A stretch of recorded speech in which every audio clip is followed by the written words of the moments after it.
Happening now, a community conversation is happening about traffic safety in Indianapolis. It comes with dangerous and deadly crashes in the Circle City that are on the rise. CBS 4's Eric Graves looks at the message activists are trying to share with Hoosiers today.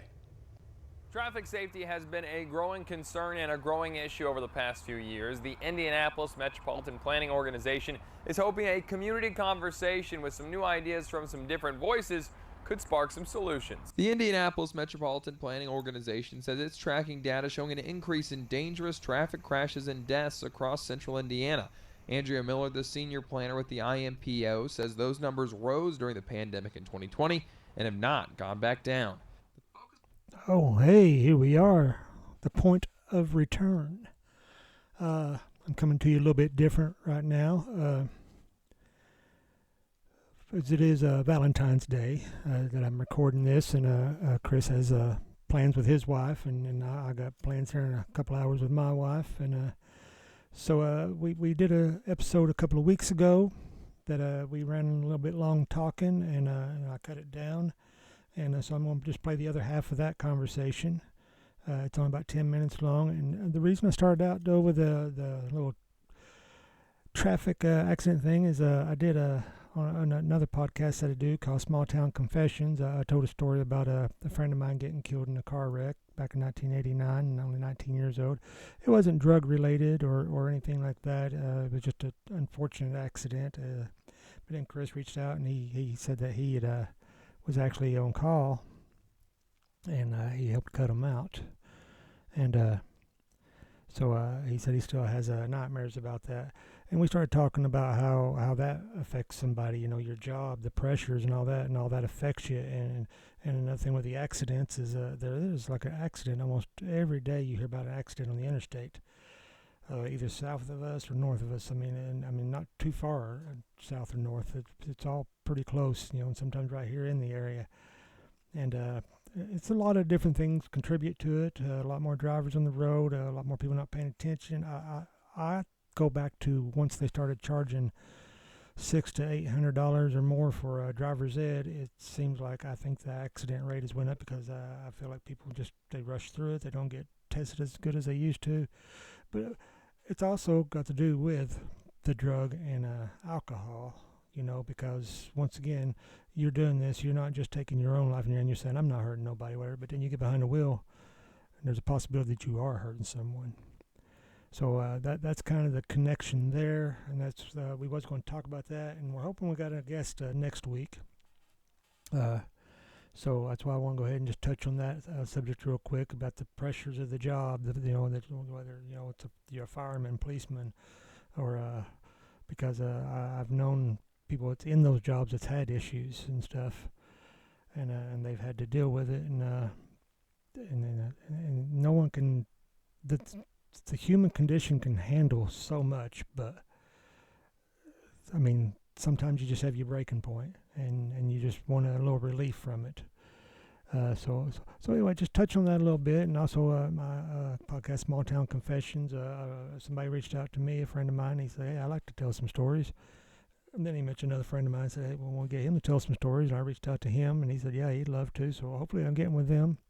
And the reason I mention them is because I know they have stories that they could possibly share. Some really incredible, hopefully inspiring stories that they could share with too. So if they're willing, I might be able to get some video with them, or have them come in with me and Chris and do a little talking there. And like I said, I may have to break stuff up into a couple of different episodes. That way you're not overwhelmed with a big half-hour, 45-minute podcast, and we'll try to keep it 10-15 minutes.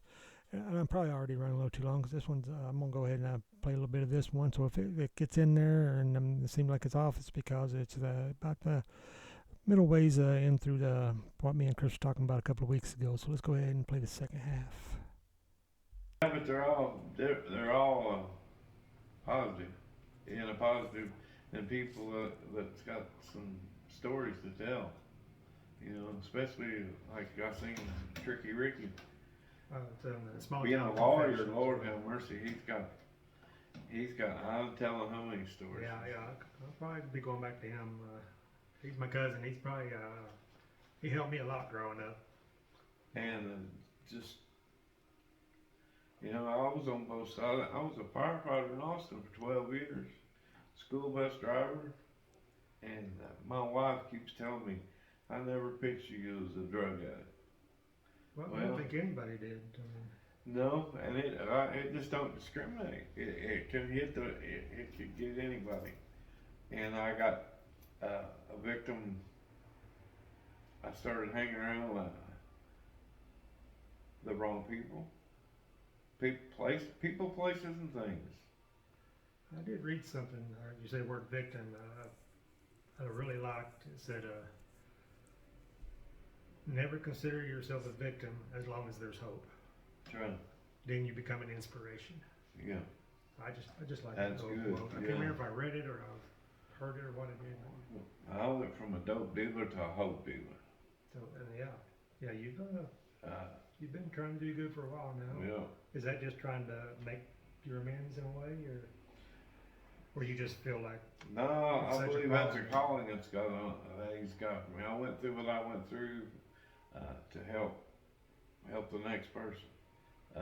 I'm not The thing blowing about and it, tooting too. my own horn, but Todd's place did, for all the bad that people's talked about and this, that, and the other.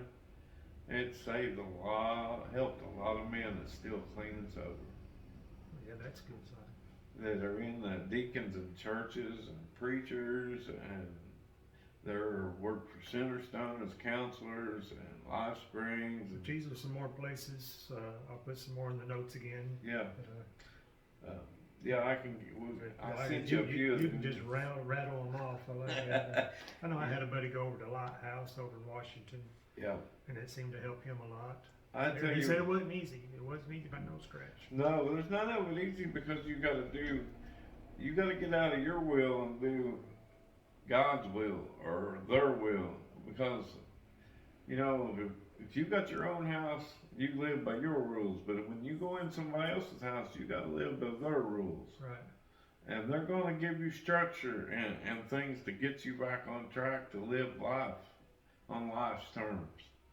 Not on your terms, but life on life's terms. To be able to accept them and bring them and know how to handle them. I think that's a big thing. Acceptance. You know, acceptance is key to everything. So you got to accept the things that you can't change, and then you got It's to 10% the problem and 90% how you react to it.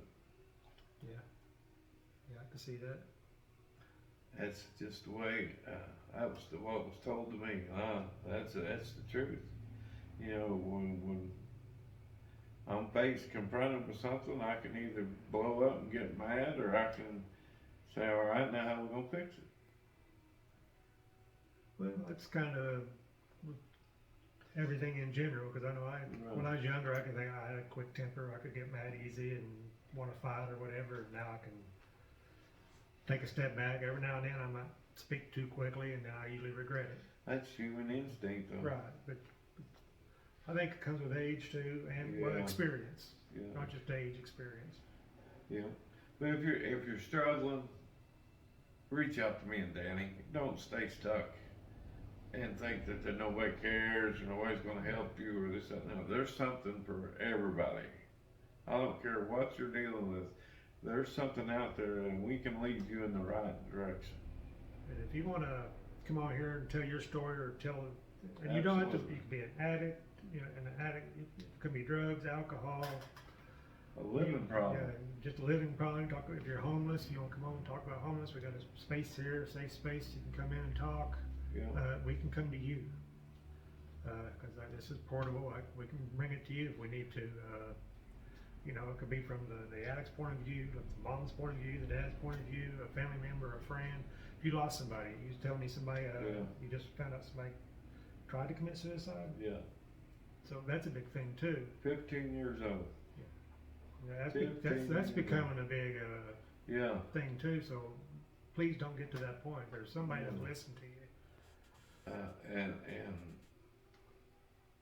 if you're stuck in a situation, and this goes for the kids, if you're watching this by chance, and you're getting caught up in a stepdad or stepmom situation, and things ain't working out, either go to your grandma or grandpa, or find somebody. go to church, whatever. And tell your mom you need some counseling, whatever, but find a way out of there. Don't let this be a negative on you. So you don't have to be religious to go to church. No. There'll be somebody that are willing to help you, and you don't say, I don't want it pushed on me. I don't want. There's somebody at those Yeah. churches all day long. Yeah. Religion, if that's meant to be, it'll make its own self in. But there'll be somebody there to help you. I preach myself, but I'm trying to come from a recovery side of it, rather than, because a lot of people don't want to hear, like we was saying last week, if you're new to recovery and stuff, they don't want to hear about the God. But the 12 step says, on Narcotics Anonymous and AA, it says, as a result of these steps, I've had a spiritual awakening, willing to carry the message to the next alcoholic or addict. All right, yeah, I'm gonna go ahead and end it there. I'm reaching around the 10-minute mark, and that was towards the end of it. There's only a couple more things we kind of stumbled on there, but the main thing I was talking about, to just reach out. Like I said, well, hopefully we'll have somebody next Friday that'll talk, and maybe I'll have some other videos, and we'll have some stuff set up, and we'll just have them ready to go. Would love to hear from anybody from any direction that you're coming from, because it's not about me, it's not about Chris, it's not about us. It's about what's going on in your community and just all over the world. I mean, it's just insane, and hopefully it's getting better. Hopefully it will get better. You can't expect results overnight. You got to do the work. You got to put in the work. So. But I'm going to go ahead and end this with a little dedication to all the fallen. I mean, we want those inspiration stories about the ones that survived and all that, but then we can't forget about the ones that just waited too late to reach out, or just got caught up in a bad situation. And so I found a song by a man called Grayson June, and it's a Scott brother, but it goes out to the brothers and sisters. So until next time, please don't reach that point of no return, because we always want you to reach the point of return.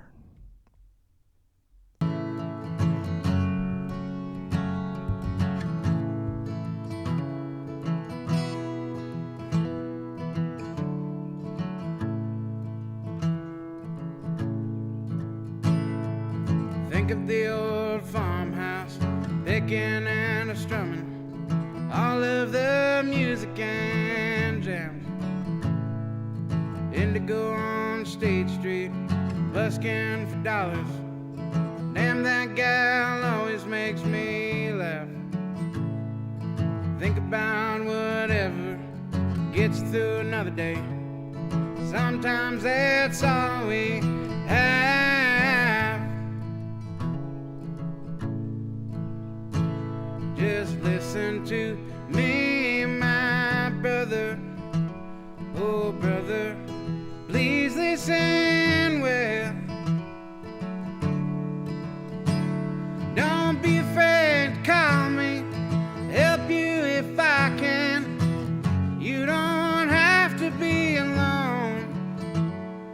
Drive 500 miles in freezing winter, pack up everything you own. Just listen to me, my brother. Just don't want to hear you're gone. Just listen to me, my brother. I just want you to come